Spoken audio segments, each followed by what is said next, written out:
How's it going, everybody? This is Mason Chuck. Today we're going to be going over my 2004 Dodge Ram 1500. We're going to go show you everything that's done to it and just talk about it a little bit here. And yeah, hope you guys enjoy this video. This is the first YouTube video I made in a really long time. So yeah, edit starts now. These ain't just no raps, I kick in the booth. Everything I say is the truth. Make her disappear just like poof, then she's gone.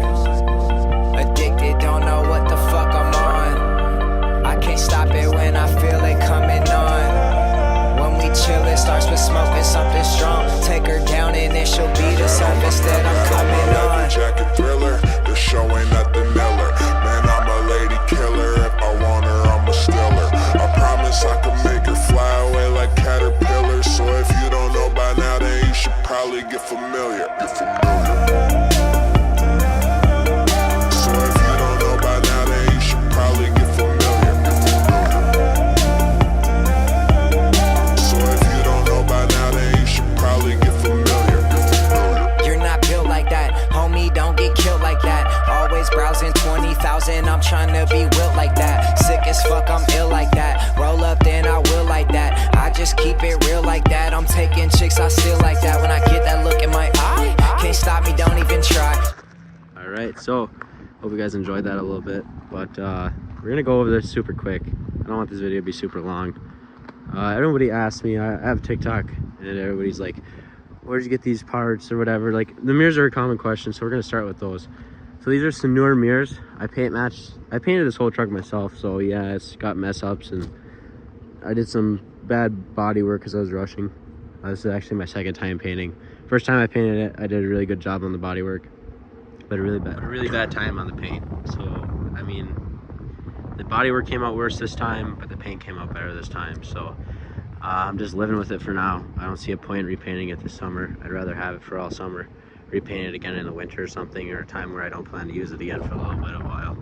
But yeah, so these are Sonora mirrors. They're from eBay, Amazon. You can get them there. They're like 250 some bucks. Pretty cheap actually. They're just like the Chevy with the sequential. They're white, and then they, you know, have the turn signals. Super easy to wire up. I just wired them into my headlights. I'm not showing you how I wired because I did not take my time doing my wiring. That is something to do for when the engine gets built and it's twin turboed and supercharged and all that stuff. So yeah, that'll happen one day. So another question I get, that noise you're hearing is a fan, so I hope it's not too loud on the video. But another question I commonly get is, where did I get my headlights? Well, these are paint matched Spider headlights. You can get them on eBay or Amazon. They're like $200 some too. I put red turn signal bulbs. I painted the yellow reflector. I just painted it gold because I felt like gold and blue would go together pretty well. I painted the chrome with that as well.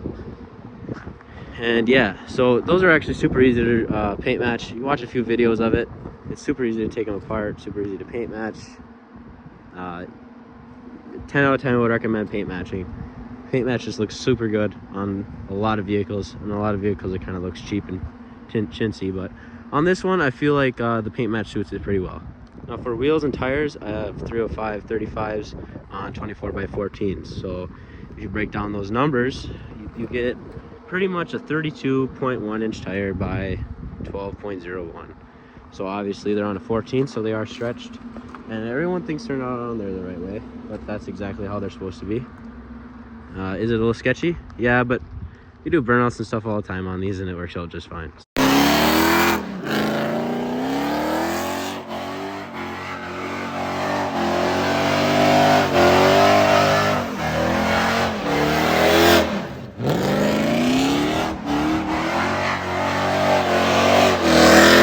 So yeah, that's about the biggest tire I can clear. If you notice my fenders are pretty crunched, and my bumper's pretty bad too. So they're self-fitting. This truck just has a level in it, so I think it's perfect height and everything right now. Lifting a gasser is something that just doesn't sit right with me, so I'm just gonna leave this exactly how it is. Also, for a lot of people that don't know, yeah, this is a gasser, this is not a Cummins. So I mean, I guess that's a spoiler or something. But so yeah. Taillights are also paint matched. This one came out really bad. I don't know what happened here. I mean, it's all cracked, and I tried re-clearing it to get rid of these scratches and stuff.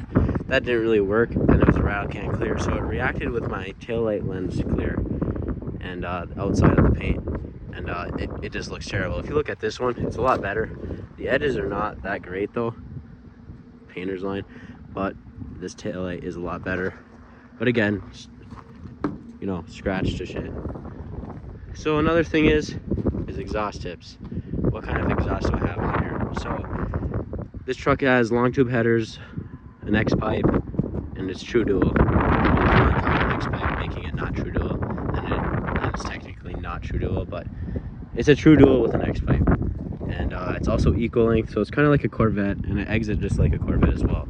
Now, I kind of messed up welding the tip because I did this all by myself, and yeah, I probably should have brought it to an exhaust shop and it would have been better. I mean, if you see, that one's down like an inch. That tip is hanging down like an inch over there.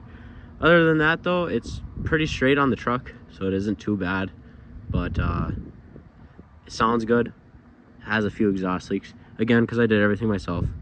And yeah, I don't have a shop, I don't have any special tools really, so did the best we could. But everything on this truck I basically did myself. It was a bone stock grandpa truck too when I first got it, so yeah, I think it sounds great. I might throw a sound clip in there.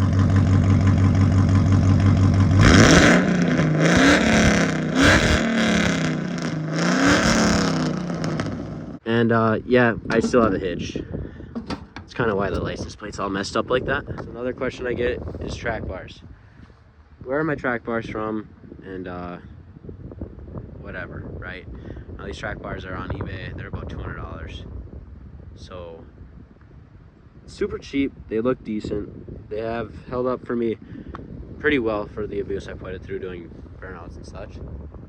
They don't work the best, but that's partially my fault because I'm supposed to mount the it to my leaf spring, and instead I just bought my own U-bolts and put it right on the diff, so it can swivel, so it doesn't really do a good job holding it. And yeah, this truck does have a welded diff and 456 gears, and on these small tires 456 gears kind of suck, but at the same time it loves doing burnouts. So yeah, I mean, would I recommend them? Yeah, I guess I'd recommend them. So we have a steering wheel. It's upside down right now, and this airbag is absolutely garbage. This plastic cover here, but I'm also missing the back trim. But yeah, it's a carbon steering wheel from Revasol Motorsports. It's like 275 bucks. I don't know if I got the real carbon one. It might be just the wrapped carbon or whatever. But it's a super nice steering wheel. I like the way it feels, and yeah, it is a 4th gen steering wheel in a 3rd gen truck. And how did it go on? It went pretty well, but do I have cruise control and do the buttons work? The answer is no. Seats. I love these seats. These are not seat covers. You cannot get these anywhere. You might find similar somewhere, but these are actually reupholstered. And yeah, I love these seats. I can't refer you to anyone to get them done, but I can tell you I got this material off eBay. And yeah, you're gonna hear a lot of eBay in this video. Well, you already have. I'm pretty much almost done. But yeah, this is from like just any fabric store, and then this is you know, from eBay. All in all, it looks super good, and yeah, I love them. It actually made the seat more comfortable because it has foam in there. So okay, so don't mind how messy the back seat is. This is probably the last thing I'm gonna talk about. This is like the main thing. The other thing I could talk about is a stage 2 cam it has. But it has a pretty crappy tune, so it doesn't really chop at idle because the guy didn't know how to tune at all. Completely wasted my money. But yeah, so I can't really show you too much there. I don't have dyno things or anything like that, and I don't have any charts or anything showing how much power it increased. Honestly, with the shitty of a tune it has right now, I don't think I have any power increase, even though it should be like 80 more than stock. But anyway, so we're gonna talk about subs real quick. This is my budget sub setup. Super cheap. It was like $800 all in all. And this box alone was $400. This is a Fox box. Highly recommend. It's super high quality. It comes bed linered like this. It sounds super good. I would take a video, but videos don't do it justice.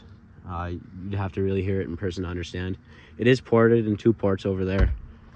It's like 1.55 cubic feet per sub, so you can fit some good hitting subs in here. I have the cheapest, I don't even know what brand this is. I think it's Lanzar. I have the cheapest amp you could possibly get. I think it's like it's a 6,000 watt 2-channel amp. It is pretty high watt though. You know, those cheap amps sometimes lie, but my battery does not like this amp at all, and I have nothing to back it up. So we have it run on 0 gauge wire. That really improved the sound quality when I transferred from 4 gauge over to that. But anyway, it's like $100 for this amp. This box is $400, and the subs are like $250. So with taxes, we're looking at about $8. So for the entire setup. But yeah, these are just Rockvilles.